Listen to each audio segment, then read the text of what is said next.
ఆశ్రయించబడటానికి సహాయం చేయండి. మహాగణుడు నువ్వే, మహోన్నతుడు నువ్వే, సర్వలోక రక్షకుడు నువ్వే తండ్రి. నీ చిత్త ప్రకారంగా సమర్థం జరిగించమని యేసయ్య యొక్క నామములో అడిగి వేడుకొనుచున్నాం తండ్రి.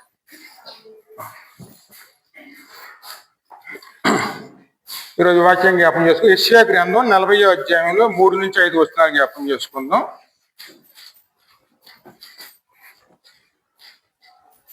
ఆలకించుడి అడవిలో ఒకడు ప్రకటించుచున్నాడు. ఎట్లనగా అరణ్యములో యెహోవాకు మార్గము సిద్ధపరచుడి. ఎడారిలో మన దేవుని రాజమార్గము సరళము చేయుడి. ప్రతి లోయను ఎత్తు చేయవలెను, ప్రతి పర్వతమును ప్రతి కొండను అణచవలెను.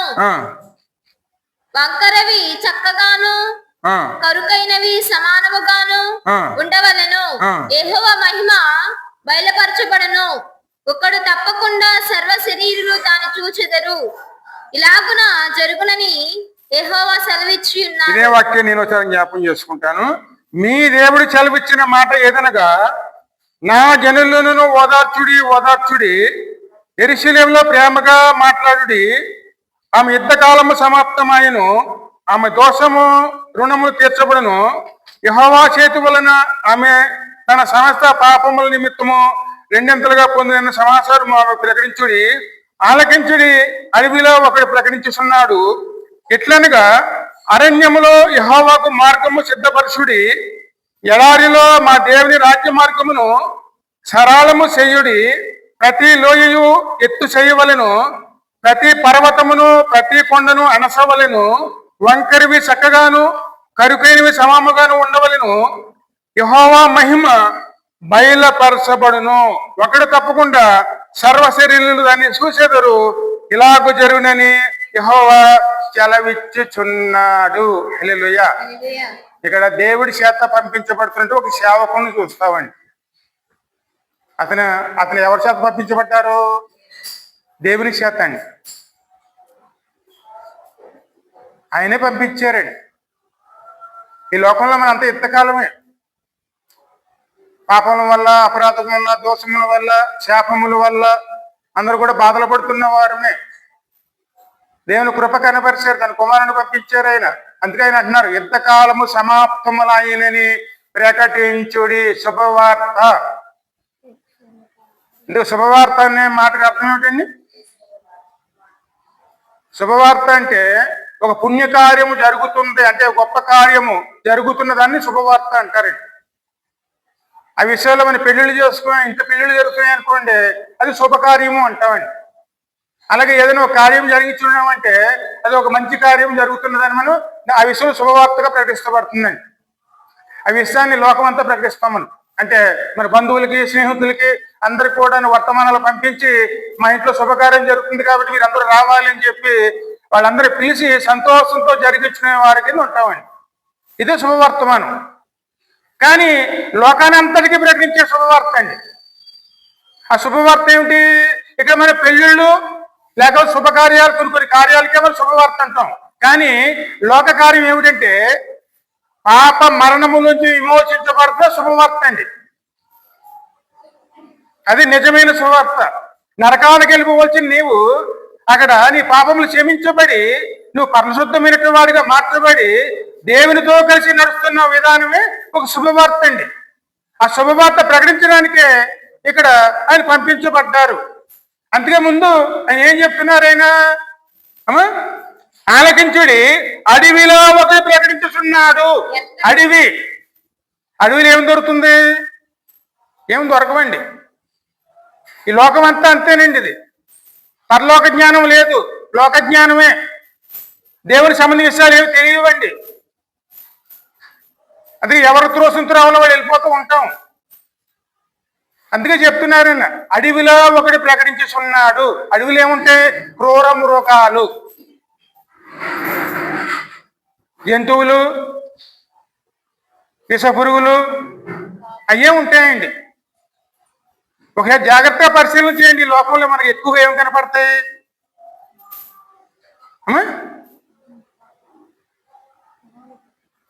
ఎన్ని సంఘటనలు జరుగుతున్నాయి. ఇక్కడెక్కడే పక్క పక్కన దూరం కూడా వెళ్ళక్కర్లేదు. ఆహారం పెడతలేదని చెప్పి తల్లిని తమ్ముడిని ఇక్కడే ఒక క్రూర ముఖం కింద నరికి చంపి పాడేశాడు. ఇటువంటి సంఘటనలే ఎక్కడ చూసినా ఏ సంఘటనలండి. అడవిలో మృగాలు ఎలా ఉంటున్నాయో ఈ లోకంలోనూ కొంతమంది అలాగే ఉంటున్నారండి. వాళ్ళందరూ ఎక్కడికి వెళ్ళాలి? ఖచ్చితంగా నరకానికి వెళ్ళవలసిందేనండి. వాళ్ళ పరిస్థితి ఇది. అందుకే అడవిలో ప్రకటించుడి. ఆ ప్రకటించడానికి పంపించబడిన వాడు యోహాను. ఆయన గురించి ఆయన పుట్టుకకు మునుపు 700 సంవత్సరాల పూర్వం దేవుడు ప్రకటిస్తున్నారండి. ఈ వాక్యం రాయబడింది రోజు నుంచి లెక్కేసుకుంటే ఆయన పుట్టినప్పటికి 700 సంవత్సరాలండి. యేసయ్య కన్నా 6 నెలలు ముందు పుట్టాడు ఆయన. యేసయ్య రక్షకుడుగా వస్తున్నాడు. ఆ రక్షకుడు వస్తున్నప్పుడు మార్గాన్ని సిద్ధం చేయడానికి వచ్చిన వాడు సేవకుడిగా యోహాను వచ్చారండి.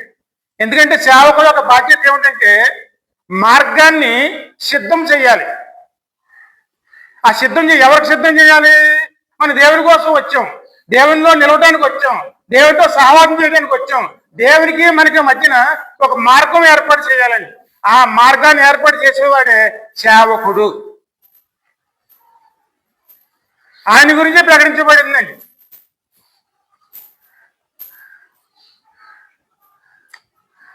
ఆలకించుడి, అడవిలో ఒకటి ప్రకటిస్తున్నాడు. ఎట్లనగా అరణ్యములో యెహోవాకు మార్గము సిద్ధపరచుడి.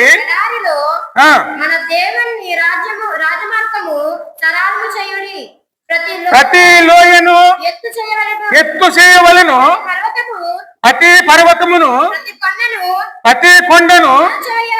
అవునండి, నేను అనే స్వభావం, గర్వం, అహంకారం ఇవన్నీ కూడా అణిచివేయబడాలి. లోయలు, ఎత్తు పల్లాలు. ఎందుకే మన ఆధ్యాత్మిక ప్రయాణం ఏ మార్గంలో వెళ్తుంది? మంచి మార్గంలో వెళ్తున్నావా? ఆధ్యాత్మిక ప్రయాణం అంటే ఏమిటి?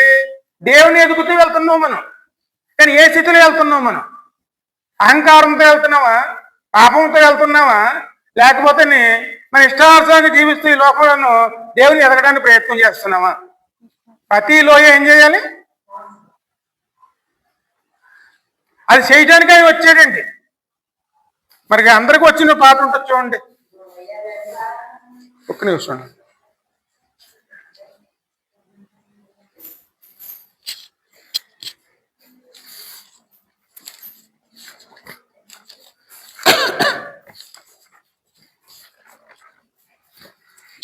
రెండు చరణాలు జ్ఞాపం చేసుకుందాం. లోయలెలా పూడ్చబడాలి, కొండలు కోనలు కదిలిపోవాలి, వక్ర మార్గము సక్రమవాలి, కరుకు మార్గం నునుకోవాలి. రాజు వస్తున్నాడు ఆయుధమౌదాం, యేసు వస్తున్నాడు ఎదురు వెళ్ళేదాం. రాజు వస్తున్నాడు ఆయుధమౌదాం, యేసు వస్తున్నాడు ఎదురు వెళ్ళేదాం. ఎల్లెల్లా పోడ్చబడాలి, కొండలు కోనలు కదిలిపోవాలి, వక్ర మార్గము సక్రమవ్వాలి, కరుకు మార్గం నునుకోవాలి. ఫలం ఇవ్వని చెట్టులెల్లా, ఫలం ఇవ్వని చెట్టులెల్లా నరకబడి అగ్నిలో వేయబడును. రాజు వస్తున్నాడు ఆయుధమౌదాం, యేసు వస్తున్నాడు, యేసు వస్తున్నాడు ఎదురు వెళ్ళేదాం. రాజు వస్తున్నాడు ఆయుధమౌదాం, యేసు వస్తున్నాడు వస్తున్నాడు ఎదురు వెళ్ళేదాం. లోయలెల్లా కూర్చబడాలి, కొండలు కోనలు కదిలిపోవాలి, వక్ర మార్గము సక్రమవ్వాలి, కరుకు మార్గం నుల్లిపోవాలి. గోధుమను వేరుపరచి గింజలను చేర్చి పొట్టును నిప్పులో కాల్చివేయును. గోధుమను వేరుపరచి గింజలను చేర్చి పొట్టును నిప్పులో కాల్చివేయును. రాజు వస్తున్నాడు ఆయుత్తమౌదాం, యేసు వస్తున్నాడు ఎదురు వెళ్ళేదాం. మన రాజు వస్తున్నాడు ఆయుత్తమౌదాం, యేసు వస్తున్నాడు ఎదురు వెళ్ళేదాం. లోయలెల్లా కూర్చబడాలి, కొండలు కోనలు కదిలిపోవాలి, వక్ర మార్గము సక్కనవాలి, కరుకు మార్గం నుల్లిపోవాలి. పరిశుద్ధులుగా కుట్రలు లేక ప్రభువుకై జీవించి సాగిపోదాం. పరిశుద్ధులుగా కుట్రలు లేక ప్రభువుకై జీవించి సాగిపోదాం. రాజు వస్తున్నాడు ఆయుత్తమౌదాం, యేసు వస్తున్నాడు ఎదురు వెళ్ళేదాం. మన రాజు వస్తున్నాడు ఆయుత్తమౌదాం, యేసు వస్తున్నాడు ఎదురు వెళ్ళేదాం. లోయలెల్లా కూర్చబడాలి, కొండలు కోనలు కదిలిపోవాలి, వక్ర మార్గము సక్రమవ్వాలి, కరుకు మార్గం నుల్లిపోవాలి. రోజు రోజు మేల్కొని ప్రార్థించేదాం, అభిషేక తైలముతో నింపబడేదాం. రోజు రోజు మేల్కొని ప్రార్థించేదాం, అభిషేక తైలముతో నింపబడేదాం. లోయలెల్లా కూర్చబడాలి, కొండలు కోనలు కదిలిపోవాలి, వక్ర మార్గము సక్రమవ్వాలి, కరుకు మార్గం నుల్లిపోవాలి. రాజు వస్తున్నాడు ఆయుత్తమౌదాం, యేసు వస్తున్నాడు ఎదురు వెళ్ళేదాం. మన రాజు వస్తున్నాడు ఆయుత్తమౌదాం, యేసు వస్తున్నాడు ఎదురు వెళ్ళేదాం. హల్లెలూయా. ఇదే శుభవార్త అండి. ఇందుకు ఎవరు వస్తున్నారు మన కోసం అమ్మా? మరి ఆయన వస్తున్నారు, ఆయన్ని మన జీవితంలో ఆహ్వానించుకుంటాం. మరి ఆయనలోకి మనం వెళతాం. మరి ఏ విధంగా వెళ్ళాలి అమ్మా?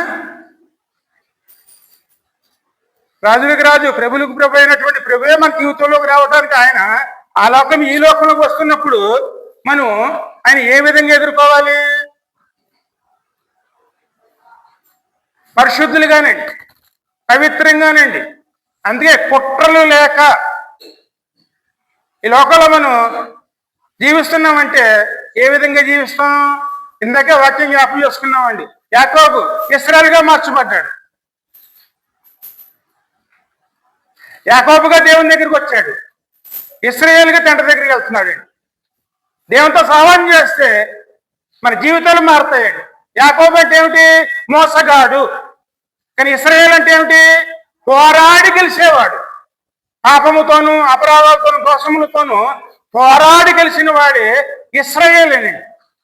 అలా మార్చేది దేవుని యొక్క సహవాసమేనండి.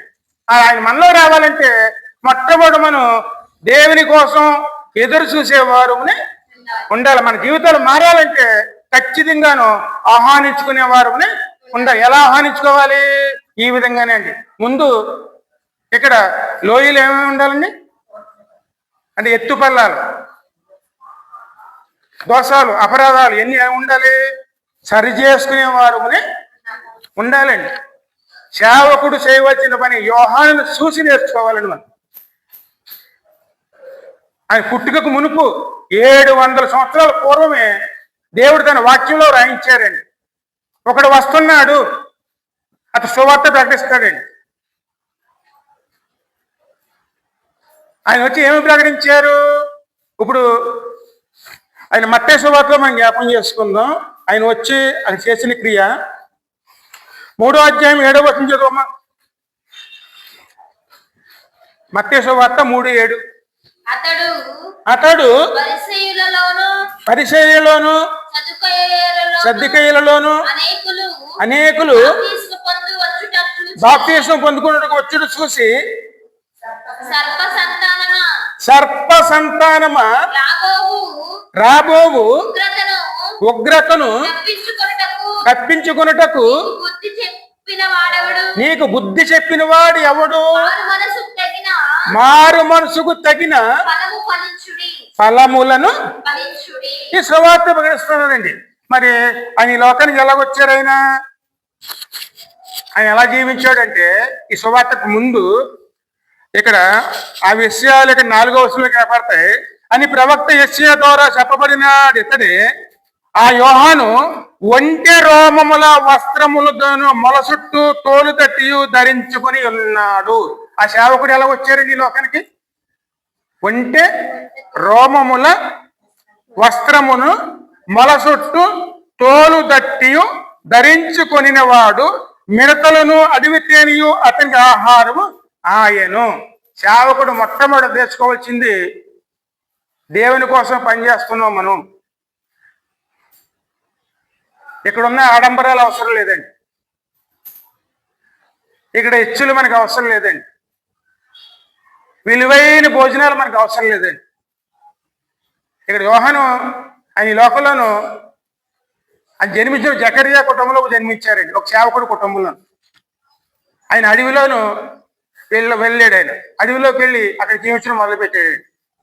ఆయన ధరించుకున్నప్పుడు తోలు తట్టి, ఆయన ధరించుకున్న వస్త్రాలు కాదండి. అదే విధంగాను ఆయన తిన్నది ఆహారం ఏమి తిన్నాడు ఆయన? అమ్మా కేవలం మిడతలను అతని ఆహారం ఆయను ఆ సమయమున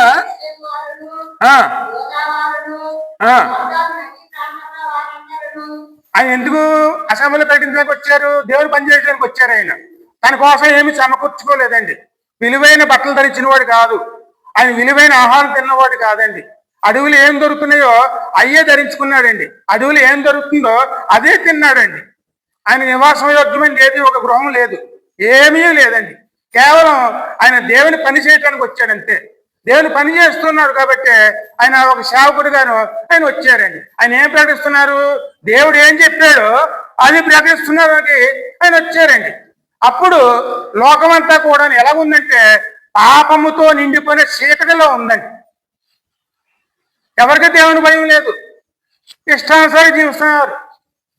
అప్పుడు దేవుని దర్శనాలు ఆగిపోయి 300 సంవత్సరాలు అవుతుందండి. అంతా చీకటే. ఆ సమయంలో రక్షకుడు పుడతాడని వాగ్దానం అండి. ఈ యోహాను పుట్టిన తర్వాత 6 నెలలకి ఆయన పుట్టారండి. యేసయ్య పుట్టే ముందే 6 నెలల ముందు ఈ యోహాను జన్మించారండి. యేసయ్యకి మార్గం సరళం చేయడానికి ఈయన పుట్టారండి. అందుకే ప్రకటిస్తున్నారు అన్నమాట. అప్పుడు ఆయన వచ్చినప్పుడు అక్కడ యోధా వారు, అదే విధంగా ఇశ్రాయేలు వారు వాళ్ళందరూ కూడాను వారందరూ యోర్దాను నది తీరమున వారందరూ అతని యొద్దకు వచ్చి తమ పాపములు ఒప్పుకొనుచు యోర్దాను నదిలో అతని చేత బాప్తిసము పొందుచుండిరి. ఆయన దగ్గర ఎవరెవరు వస్తున్నారండి? యోధవారును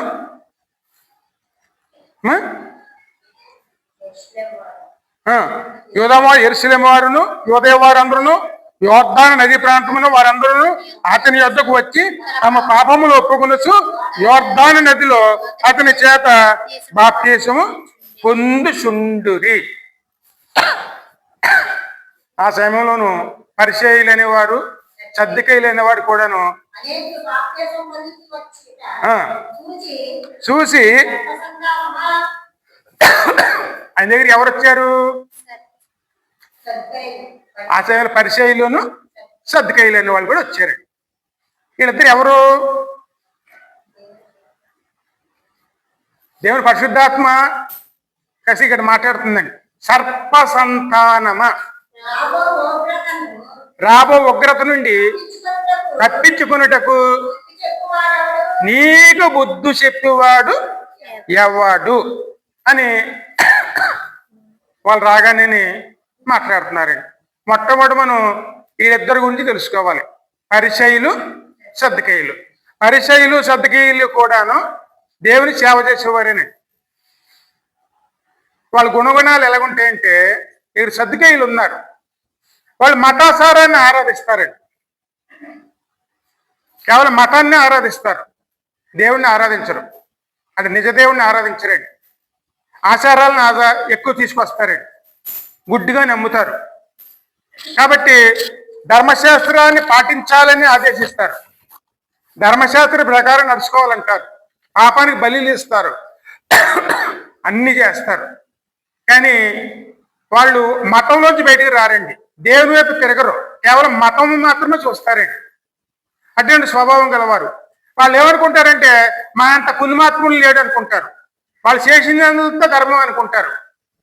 అక్కడ వాళ్ళు ఏమనుకుంటున్నారో అదే నీతి అనుకుంటారండి. తమ సొంత నీతిని దేవుని నీతిగా వాళ్ళు ఎప్పుడూ కూడా భావిస్తూ అదే విధంగా ఉంటారండి.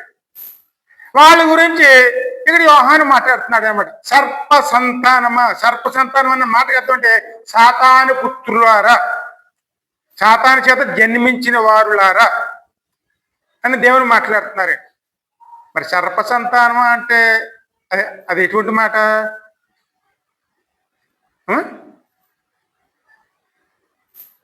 ఒకసారి వాళ్ళ గురించి మనం జ్ఞాపకం చేసుకుందాం. ఒకసారి అపోస్తుల కార్యాలు 23:8 చూడమ్మా.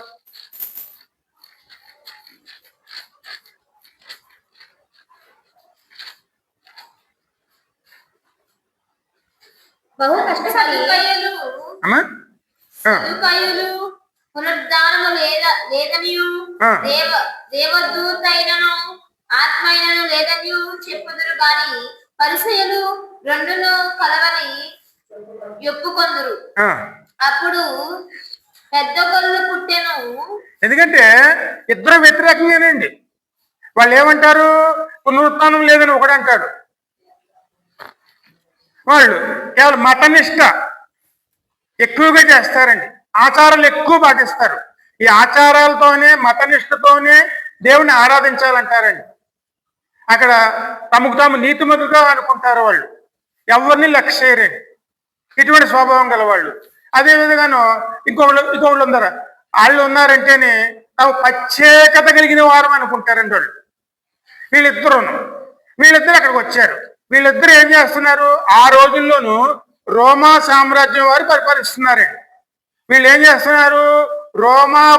అక్కడ ఉన్నటువంటి ప్రధానమంత్రితోనూ వీళ్ళందరూ కూడాను కలిసిపోయి, రాజకీయంగా కలిసి వాళ్ళు జీవిస్తున్నారు. వాళ్ళు చేసే అక్రమాలు ఏమాత్రం ఎదిరించరండి. అక్కడ వాళ్ళకి లోబడి ఇక్కడ వాళ్ళు చెప్పిందే వేదం అండి. మందిరంలో ఏం జరగాలన్నా సరే వీళ్ళు చెప్పిన విధంగానే చెయ్యాలి. అక్కడ లేకపోతేనే దండంలో ఎన్ని వస్తాయి. ఇక్కడ రాజుతో వీళ్ళు కుమ్మక్కైపోయారండి. ఇక్కడ వీళ్ళు ఎలాగుండదంటేనే రాజు తరపుని వీళ్ళే పరిపాలిస్తున్నట్టుగా ఉంటుందండి. ఆ విధంగా ఉన్నారు. అంటే సర్ప సంతానమా, దేవుని కోసం పనిచేయట్లేదండి, తమ వృద్ధి కోసమును తమ కోసమే పనిచేస్తున్న వారికి ఉంటారండి. వాళ్ళ గురించి యేసయ్య అన్న మాటలు చూడండి. మత్తయి సువార్త 23వ అధ్యాయంలోను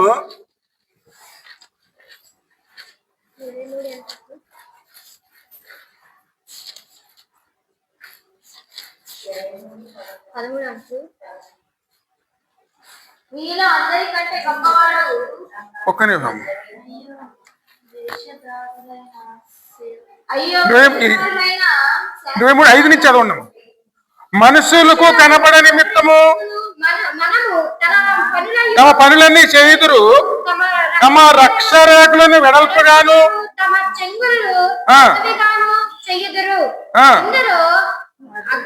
విందులలో అగ్రస్థానమును, సమాజ మందిరములు అగ్రపీఠములను, సంత వీధులలో వందనములను మనుషుల చేత బోధకులని పిలువబడుటయు కోరుదురు. వీరైతే బోధకులను పిలువబడవద్దు, ఒక్కడే మీ బోధకుడు, మీరందరూ సహోదరులు. మరియు భూమి మీద ఎవరికైనా తండ్రి అని పేరు పెట్టవద్దు, ఒక్కడే మీ తండ్రి, ఆయన పరలోకమందున్నాడు. మరియు మీరు గురువులని పిలువబడవద్దు, క్రీస్తు ఒక్కడే మీ గురువు. మీలో అందరికంటే గొప్పవాడు మీకు పరిచయకుడై ఏ రకంగా ఉండాలి ప్రభు కోరుతున్నారు ఇక్కడ మనల్ని. ఎవరికి మనం బయట తండ్రి అని పెట్టవలసిన అవసరం లేదు. తండ్రి అన్నవాడు ఒకటే ఉన్నారు మనకి, ఆయన పరలోకపు తండ్రి. అదే విధంగాను ఎవరిని గురువులని పిలవద్దు, గురువు అన్నవారు ఒక్కరే ఉన్నారు, ఆయనే క్రీస్తు అనేటు ఆయన. అదే విధంగాను మీలో అందరికంటే గొప్పవాడు మీకు పరిచారకుడై ఉండవలను. పని చేసేవాడే గొప్పవాడు కానీ, ఎందుకంటే మన గొప్పవాడు అన్న మాటకి అర్థం ఏమిటి? చేపించుకున్నాడు గొప్పవాడా, చేసేవాడు గొప్పవాడా? కానీ లోకం ఎలా గుర్తిస్తుంది? నలుగురి చేత పని చేసుకున్నవాడు గొప్పవాడుగా చూస్తుందండి. కానీ దేవుడు అలా కాదండి, పని చేసిన వాడే గొప్పవాడు. అందుకే లోకము నీతి వేరు, దేవుని నీతి వేరండి. ఇవన్నీ ప్రభు చెప్తున్నారు అన్నమాట. ఇలాగ మీరు ఉండవద్దు, తన్ను తాను తగ్గించుకున్నవాడు హెచ్చించబడును అని చెప్పిన తర్వాత ఇక్కడ వీరి గురించి మాట్లాడుతుంది. అయ్యో వేషధారులైన శాస్త్రులారా, పరిసయ్యులారా, మీరు మనుషుల ఎదుట పరలోకమును మూసివేయుదురు, మీరందరూ ప్రవేశింపరు, ప్రవేశించు వారిని ప్రవేశింపనీయరు. అయ్యో వేషధారుల శాస్త్రులారా, పరిసయ్యులారా, ఒకరిని మీ మతములో కలుపుకున్నటకు మీరు సముద్రంలోనూ భూమిని చుట్టూ వచ్చేదరు. అతడు తెలిసినప్పుడు అతని మీకంటే రెండంతలుగా నరకపాత్రుడిగాను చెయ్యుదురు. ఎందుకంటేనే దేవుణ్ణి ఆరాధించే విధానము ఆత్మతోనూ సత్యంతోనండి. వీళ్ళందరూ ఏం చేస్తారు? దేవుడిని పక్కన పెట్టేస్తారండి, తమకు మాత్రమే పేరు వచ్చే విధంగాను నడుపుతూ ఉంటారండి. అటువంటి వారిని సర్ప సంతానం అని పిలువబడుతున్నారండి. ఇప్పుడు వారు కూడా ఎక్కడికి వచ్చారు? యోహాను దగ్గరికి వచ్చారు బాప్తిసం తీసుకోవడానికి. మిమ్మల్ని హెచ్చరించిన వాడు ఎవడు అని యోహాను అడుగుతుంది. సర్ప సంతానమా అని పిలుస్తున్నాడండి. మా సర్ప సంతానం అంటే సాతాను పుత్రులారని అర్థమండి. మరి మనం ఇక నిజదేవుడిని ఆరాధించే వారిగా ఉన్నామా, లేకపోతే లోకరీతుల్లో మనం ఒక వేషధారుల కింద ఒక మతాన్ని ఆరాధించే వారిగా ఉన్నాం? అమ్మా, దేవుడు నిరాకారుడు, ఆయనకు రూపం లేదు. ఆయన ఆరాధించాలంటే ఆత్మతోనూ సత్యముతోనూ ఆరాధించాలి. ఆత్మతోనూ మన హృదయంలో ఆరాధించాలి. సత్యము ఈ లోకంలో మనం జీవిస్తున్నాం కాబట్టి అక్కడ దేవుని నీతితోనే జీవిస్తూ దేవుని మన హృదయంలోనూ ఆరాధించడమే మనం చెయ్యాలండి. అంటే దేవుణ్ణి ఆరాధించాలంటే మన హృదయంలోనూ ఇక ఈ లోకంలో జీవిస్తున్నాం కాబట్టి దేవుని నీతితో జీవిస్తూ దేవుణ్ణి ఆరాధించేవారు ఉండాలి. అలా ఆరాధించడమే దేవుడు కోరుకుంటారు. కానీ వీళ్ళు ఎలా చేయరు. పాపం చేస్తున్నావా, ఒక బలెట్రా. అదే నువ్వు అపరాధం చేస్తున్నావా, ఒక బలెట్రా. ఆ బలి ద్వారా పాప పరిష్కారం చెప్తారండి. ఆ సమయంలో బలి ఇచ్చారనుకోండి, పాపం పరిహారం అయింది. ఆ యొక్క బలి కోసం వాళ్ళు వచ్చి ఆ మందిరంలోను ఒక మేకపోతులు కొంటారండి. ఆ డబ్బులు వాళ్ళు ఖచ్చితంగా వాళ్ళు ఎక్కడ వేసుకుంటారు? అవన్నీ పక్కన వేసుకుంటారండి. అది వాళ్ళకి ఒక జీవనోపాధి అయిపోయిందండి. డబ్బులు గట్టిగా సంపాదించారు. పలుకుబడి బాగా వచ్చింది. ఆ పలుకుబడితోనూ అక్కడ పరిపాలించేటువంటి ఏ రోజుతో కూడాను సన్నిహిత సంబంధాలు పెట్టుకున్నారండి.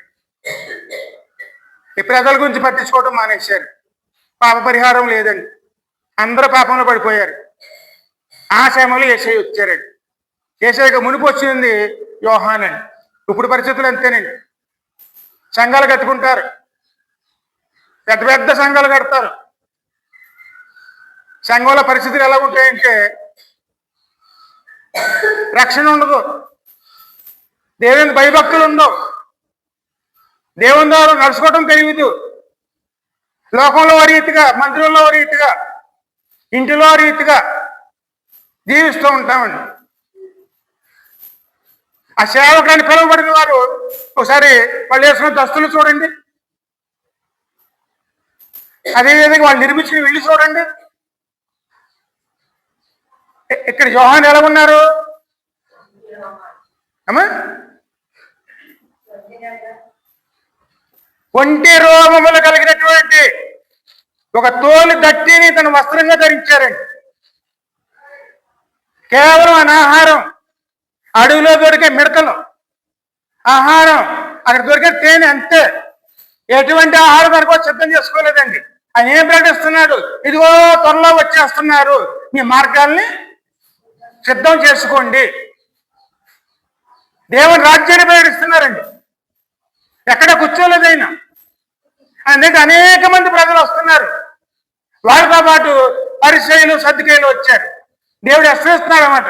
ఓ సర్ప సంతానమా, నువ్వు నా దగ్గరికి ఎందుకు వచ్చావు? ఎందుకంటే వాళ్ళు మందిరంలోనే ఉన్నారు, కానీ దేవుడితో సంబంధం లేదు. దేవుడు సహవాసంతోనే ఉన్నాం, కానీ దేవుడికి మనకి మధ్యన ఎటువంటి సంబంధం ఉంది? మరి ఆ సంబంధం లేని స్థితిలో ఉంటే కలిసి దేవుడు అడుగుతాడు, నీతో నాకేం పని?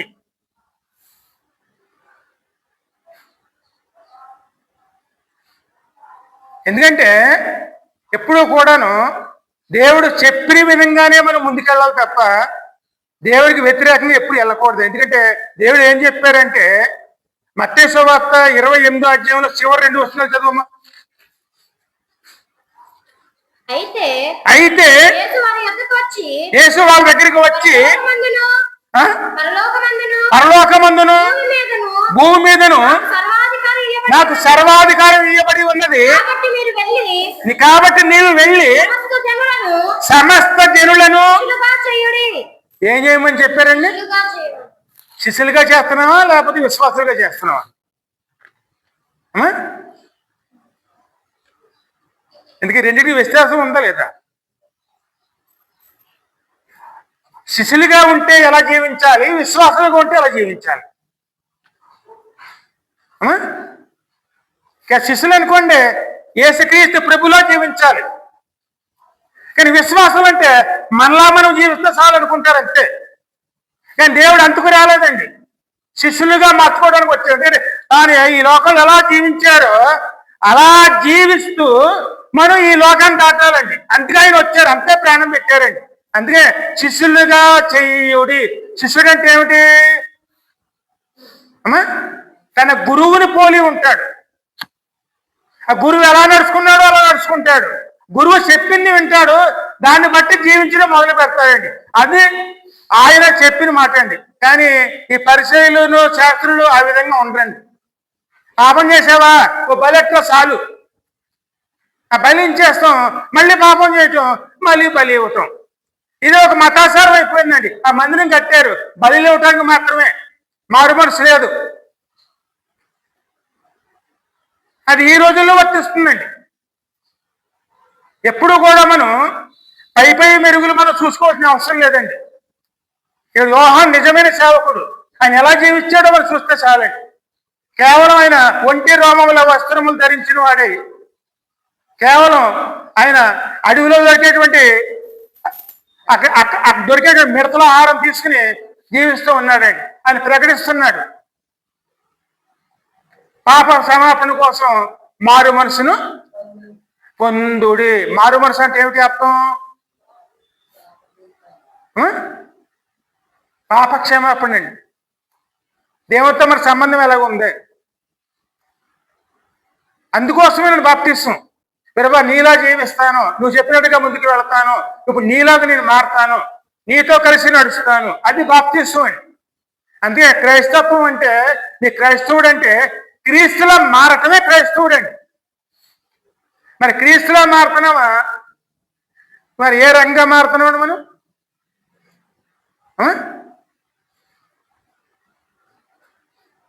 క్రీస్తులా మారటమే ఎప్పుడు కూడాను దేవుడికి ఇష్టమైనటువంటి విధండి. అదే అలా చెయ్యమనే పంపించారు. స్పష్టం కనపడుతుందని శిష్యులుగా మార్చుడి. చదువు.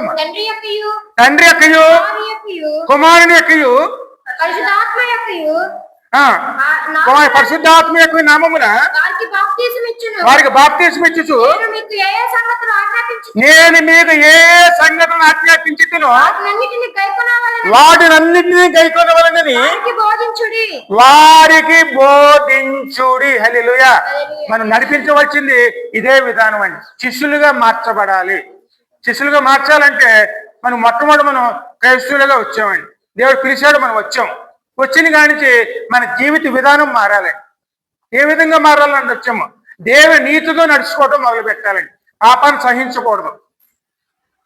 పాపం అనేది మన జీవితంలో రాకుండా ఉండాలి. పాపం ఉన్న చోట మనం నిలవకూడదండి. ఏసేపు ఎలాగైతే పాపం ఉన్న చోట పారిపోయాడో అలా పారిపోవాలండి. దేవుడు మొదటి కీర్తనలో ఏం చెప్పాడైనా? అపహాసకులు కూర్చుండే చోట కూర్చుండక. దేవుని బిడ్డలు నేర్చుకోవాల్సింది ఏమిటంటే అపహాసకులు. అపహాసకులు అంటే ఎవరు? దేవుని భయం లేని వారు, ఇష్టానుసారంగా జీవించేవారు, ఇష్టానుసారంగా బతికేవారు. వారి పక్కన కూర్చోకూడదండి. అది పక్కన కూర్చుంటే ఏమవుతుందండి? 6 మాసాలు సహాసం చేస్తే వారే. అందుకే లోయలల్లా కూర్చోబడాలి. అదే కరుకు మార్గము ఖచ్చితంగా నునిపోవాలండి. ఎందుకంటే మన జీవితంలోకి ప్రభు వస్తున్నారు. ఆయన వచ్చి తనలా మార్చుకుంటారు మనల్ని. మరి తనలా మార్చుకోవచ్చిన మనము ఇక్కడ లోక జ్ఞానంతో లోకంలో ఉన్న వారిగా మారి ప్రభుతో నడుస్తామంటే ఏ విధంగా తీసుకువెళ్తారా మనల్ని? అందుకే శుభవార్త అనేది చాలా ప్రత్యేకమైనది. అది ప్రకటించడానికి యోహాను వచ్చారండి. అందుకే ఆయన అన్నాడు, సర్ప సంతానమా. తన దగ్గరికి వచ్చే వారు ఎవరైనా సరే సర్ప సంతానం అంటే వాళ్ళు ఒప్పుకుంటారు, ఊరుకుంటారు? మరి ఆ సభలో యోహాన్లు ఎవరున్నారు? నిజమైన సేవకుడు ఎవరైనా సరే తాము చూస్తుండగా అక్కడ అక్రమం జరుగుతున్నా, పాపం జరుగుతున్నప్పుడు ఖండించగలిగే స్థితిలో ఉండాలి. ఖండించవలసిందేనండి. ఖండించాలి, దండించాలి, నడిపించాలి. అలా ఉన్నప్పుడే సేవకు పనికి వస్తారండి. అందుకే తన దగ్గరికి వచ్చిన వారిని ఏమంటున్నాడు? సర్ప సంతానమా. ఇదిగో నేను యుగ సమాప్తి వరకు సదాకాలం మీతో కూడా ఉన్నానని. ఎప్పుడైతే మనం ఆ విధంగా నడుచుకోవడం మొదలు పెట్టామో యుగ సమాప్తి వరకును సదాకాలము నేను మీతోనే ఉన్నానని వారితోను చెప్పి. ఎప్పుడైతే మనం క్రీస్తు అలా మారడానికి ఇష్టపడ్డామో, శిష్యులుగా ఉండటానికి ఇష్టపడ్డామో, మనం ఆది నుంచి అంతవరకు కూడాను మనతోనే నడుస్తారండి. అందుకే ఎప్పుడు కూడా మనం ఇక్కడ పాపాలు, అపరాధాలు, దోషాలు అనేది, ఎందుకంటే మీరు ఆరాధనలోను ఆ రోజుల్లోనూ ఆఖరి ఒక ఆరాధన చేసేవారండి. తూర్పుకి పడమటికి ఎంత దూరము మన అతిక్రమములకు అంత దూరపరిచి ఉన్నాడు. క్రైస్తవుడికి పాపంతోనూ సంబంధాలు ఉండకూడదండి. తూర్పుకి పడమ కలిస్తాయా అమ్మా? తూర్పు పడమర కలిస్తే ఒక వింత అవుతుందండి. క్రైస్తవుడు పాపము కలిస్తే అంతే వింతండి. అందుకే క్రైస్తవుడికి పాపానికి సంబంధం ఉండకూడదండి. మరి ఈ రోజుల్లో ఎలాగుంటున్నామండి?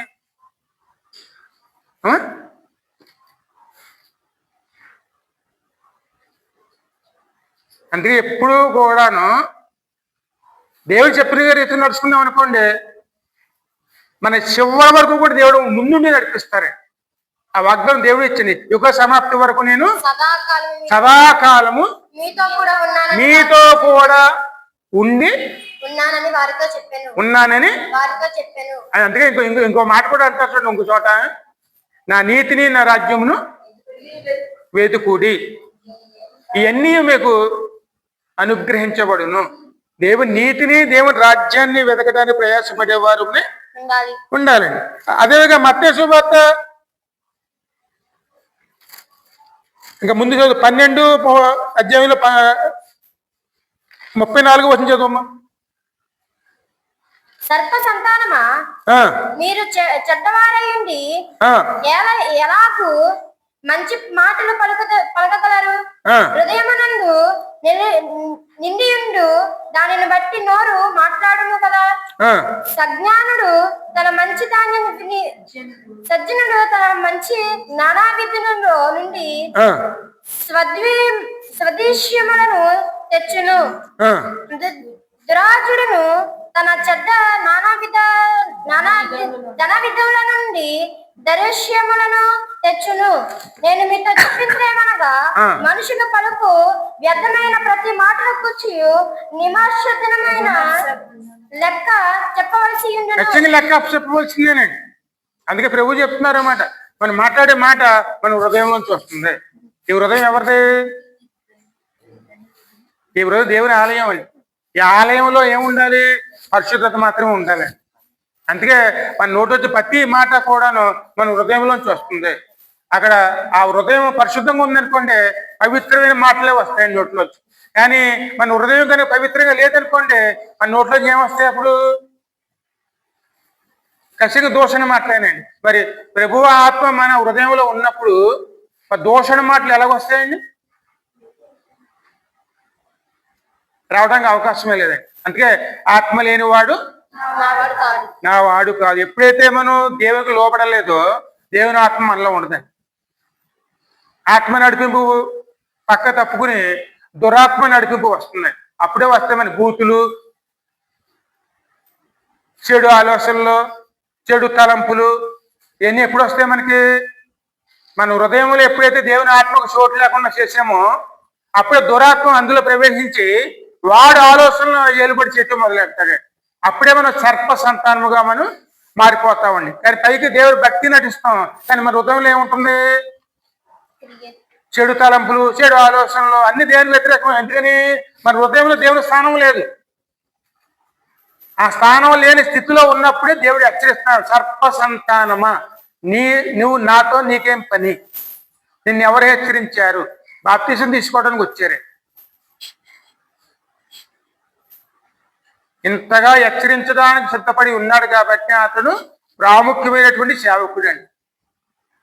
మరి ఆయన ఎవరిగా భయపడేవాడు కాదండి. దేవుడు తన నోట్లో ఏమిస్తే అదే మాట్లాడేవాడు. కఠినమైన మాటలు మాట్లాడేవాడు. మరి ఆయన జీవితం చూస్తే ఇక్కడ చాలా దుఃఖకరంగా ఉంటుందండి. ఎందుకంటే ఒకసారి ఆ దేశాన్ని పరిపాలించే రాజు అక్కడ ఆయన తమ్ముడి ఫిలిప్పి ఒక భార్యని మోహించి పెళ్లి చేసుకోవాలి దురుద్దేశంతోనూ కడకే కుట్ర చేసి తమ్ముడి భార్యని పెళ్లి చేసుకుంటాడే. ఆ పెళ్లి చేసుకుంటేనే వెంటనే ఇక్కడ యోహాను అవన్నీ విని ఆయన బాధపడి, ఎందుకంటే ఇశ్రాయేలు ప్రజలు పరిపాలించే రాజు ఆయన, బాధపడి మౌనంగా ఉండిపోలేదండి. రాజు దగ్గరికి వెళ్ళాడు, నువ్వు చేస్తున్న పని తప్పు, నువ్వు మమ్మల్ని పరిపాలించేవాడిగా ఉన్నావు, పరిపాలించేవాడు తప్పు చేయకూడదు, నువ్వు చేస్తున్న పని తప్పు, నీ తమ్ముడు భార్యని నువ్వు అక్రమంగా ఉంచుకున్నావు, ఖచ్చితంగా తప్పు, నీ తప్పు ఒప్పుకుని దేవుని యొక్క క్షమాపణ పొందుకోమని చెప్పి ఆయన హెచ్చరిస్తాడండి. మరి రాజుని హెచ్చరిస్తే రాజు ఊరుకుంటాడా? ఆ ప్రాణాలు పోతాయని భయపడినా సరే ఆ ప్రాణాలు పోయే సందర్భమేనే ఆయన భయపడలేదండి. తప్పుని తప్పుగా చూపించాడు. అందుకే ఎప్పుడు కూడా సేవకులు ఉండవలసిన లక్షణం ఏమిటంటే తప్పు కనపడినప్పుడు తప్పుని ఖండించాలి, వాటిని దారిలో పెట్టుకోవాలి, దేవుని దగ్గరికి నడిపించేవారు అని ఉండాలి. దేవుని దగ్గర నడిపించడమే సేవకుడు చేయవలసిన పని. ఎందుకంటే వారి మార్గాలు ఏముంటాయి? లోయలు ఉంటాయి, ఎత్తుపల్లాలు ఉంటాయి, కరుకు మార్గం ఉంటుంది, కరుకులు ఉంటాయండి. అదేవిధంగా అనేక రకాలైన వక్ర మార్గాలు ఉంటాయండి. ఇవన్నీ ఏం చేసుకోవాలి? మనం అక్కడ వాక్యం ద్వారా మనం సరి చేస్తూ వారిని దేవుని యొద్దకు నడిపించేవారు అని ఉండాలి. యేసయ్య ఎక్కడికి రావాలి? మన జీవితంలోకి రావాలి. అలా రావాలంటే సేవకుడు చేయవలసిన మొట్టమొదటి పని వారిని దేవుల్లో నడిపించడానికి ఖచ్చితంగా వారిని ఎప్పుడూ కూడా మనం ముందుండి నడిపించుకునేవారు అని ఉండాలి. అలా నడిపించినందువల్ల కడకే అది ప్రాణాన్ని పోగొట్టుకున్నాడు. ఆ మాటలన్నీ మీరు చదవాలంటే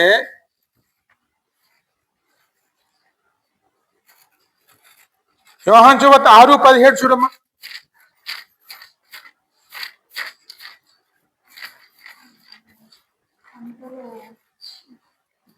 అంతలో చీకటాయను దాని యేసు వారి యొద్దకు ఇంకనూ రాలేదు. అప్పుడు పెద్దగాని విసరగా సముద్రము ఒక్క నిమిషం. మార్కు 6:17.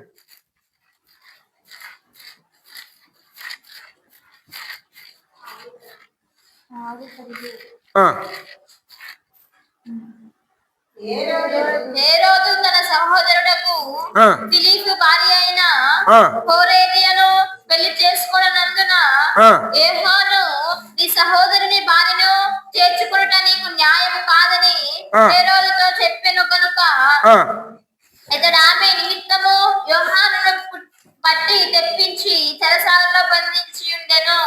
హేరోదియు అతని మీద పగబట్టి అతని చంపింప గోరెను గాని ఆమె చేత కాకపోయెను.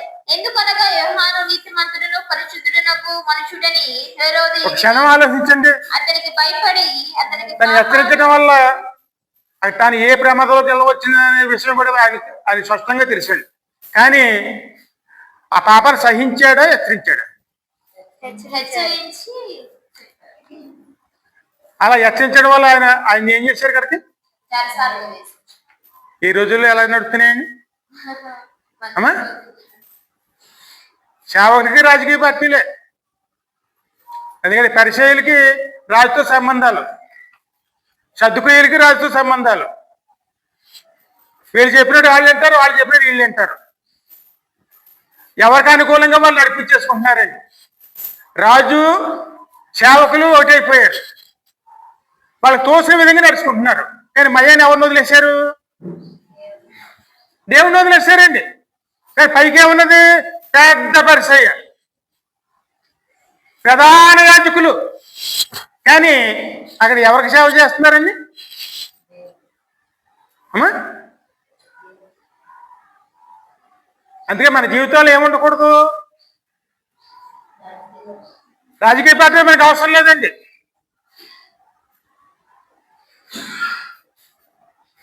అవి కానీ మన జీవితాలు వచ్చాయనుకోండి, దేవుడికి మనకు సంబంధం ఉండదు. పేరు పెట్టుకుంటాం దేవుడిని అంతే, కానీ దేవుడికి మనకని ఏమాత్రం సంబంధం ఉండదండి. అదే పరిస్థితి వచ్చింది వీరికి. అందుకే దేవుడు అంటున్నాడు సర్ప సంతానమా. మరి దేవుడా మనకి పేరు పెట్టలేదే? ఎందరు అంగీకరించేదరో వారందరూ దేవుని కుమారులగుటకు అధికారమును అనుగ్రహించిన వాకు స్పష్టంగా చెప్తుందండి. కానీ దేవుడు ఏమంటున్నారు ఇక్కడ? సర్ప సంతానమా. మరి సర్ప సంతానంగా జీవించాలా, దేవుడి సంతానంగా జీవించాలా అమ్మా? ఇప్పుడున్న రోజుల్లో చాలా కఠినమైన స్థితులు వస్తాయండి.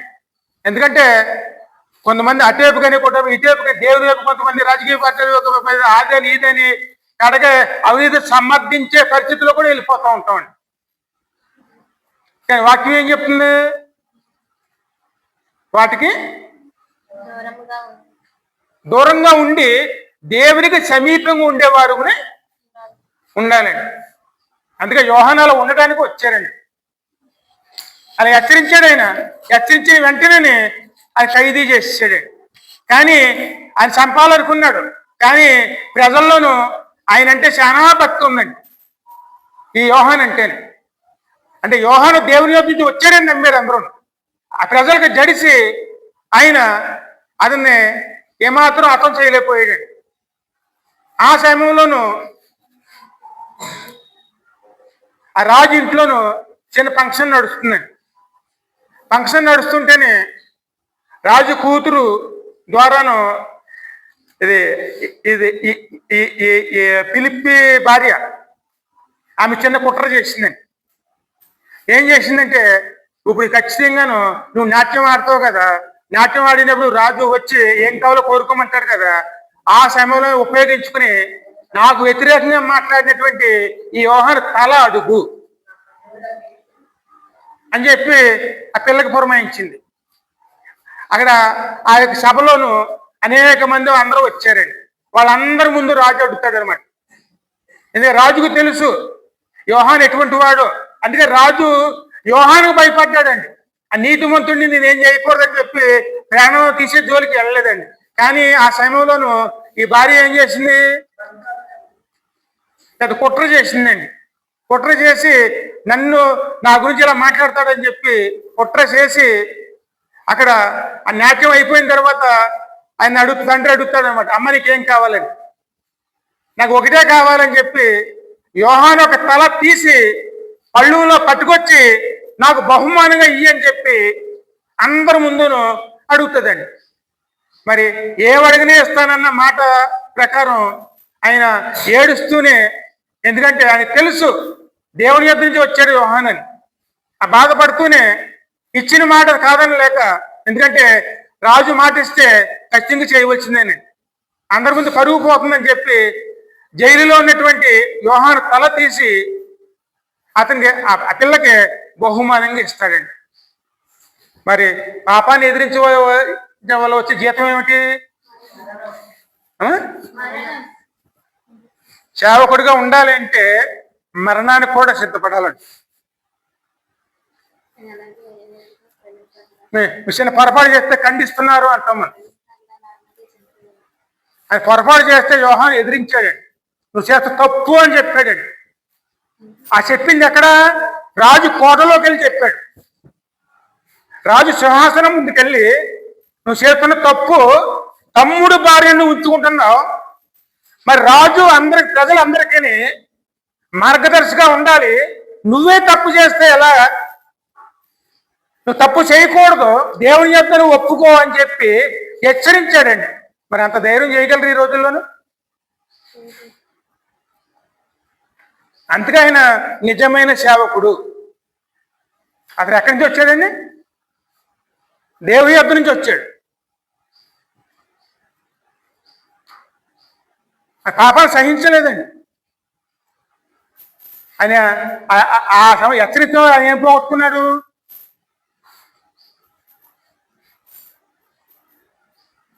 వెంటనే తల తీసుకుని వచ్చి అమ్మాయి గారికి బహుమానం ఇచ్చారండి. అందుకే ఒక నీతి కోసం ఏం పెట్టాడు ఆయన? తన ప్రాణాన్ని కూడా పెట్టాడండి. అందుకే ఎప్పుడు కూడాను అవినీతికి అక్రమాలకి వత్తాసు పాడకూడదండి. ఇప్పుడు వత్తాసు పలకూడదండి. అవి మన నోట్లోంచి రావడానికి కూడా దేవుడు సహించడండి. అందుకే అపహాసులు కూర్చుండి చోట కూర్చుండక అన్నాడు. ధర్మశాస్త్రం మన నోట్లో ఉండాలండి. మరి సమర్థించకూడదు. ఎప్పుడు ఆ జోలికే మనం వెళ్ళకూడదండి.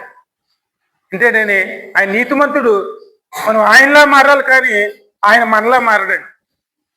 ఆయనలా మారితేనే ఆయనతో కలిసి వెళ్ళగలుగుతా ఉన్నాం, కానీ ఆయన మనలా మారడు. మనం ఆయనలా మారితేనే మనం పరలోకం వెళ్ళగలుగుతామండి. అందుకే ఆయన అంటున్నారన్నమాట, లోయలెల్లా పోడ్చబడాలి. కొండలు అంటే ఏమిటి? నేను అహంకారం సావాలి. అది శిలువ మీద ఉండాలండి. తగ్గించుకునేవారునే దేవునితో నడిస్తేనే మనం ముందుకు వెళ్తామండి. ఎన్ని చేసిన వాడే యోహాను. అని ప్రాణం పోయింది, అయినా సరే దేవుడు చెప్పిన పనిని చెప్పినట్లుగా చేశాడు. అందుకే ఎప్పుడు కూడా మనం దేవుని బిడ్డలుగా మనం ఉన్నామంటే దేవుడు ఏం చెప్తున్నారో గ్రహించుకోవాలి, అదే విధంగా ముందుకెళ్ళాలి. కానీ కేవలం ఇక్కడ మనం లోబడిపోయి దేవునికి వ్యతిరేకంగా మనం వ్యతిరేకంగా మారేమనుకోండి సర్ప సంతానంగా మారుతామండి. అందుకే ఆయనలో నిలిచి ఉండేవారు ఉండాలండి. ఇంకా మనం ముగించేసుకుందాం. లోకాసువార్త 3:19 చూడమ్మా.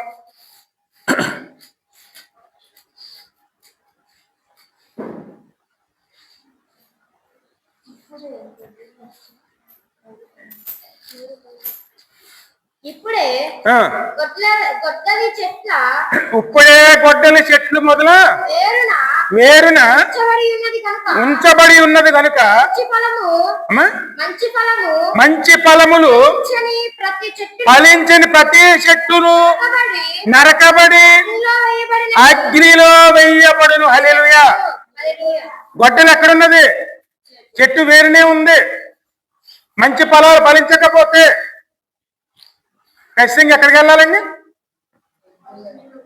అగ్నిలోను వేయబడును. హల్లెలూయా. అది ఎప్పుడు కూడా దేవుని పిలుపుని అంగీకరించడమే కాదు, దేవునితో కలిసి నడుస్తున్న వారి కింద ఉండాలండి.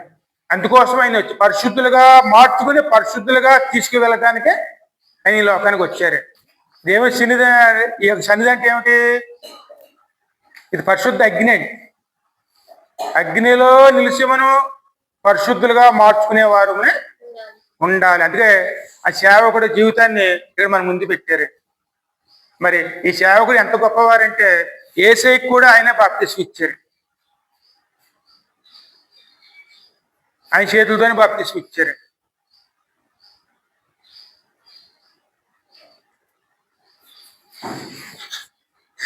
చిన్న ప్రార్థన చేసుకుందాం.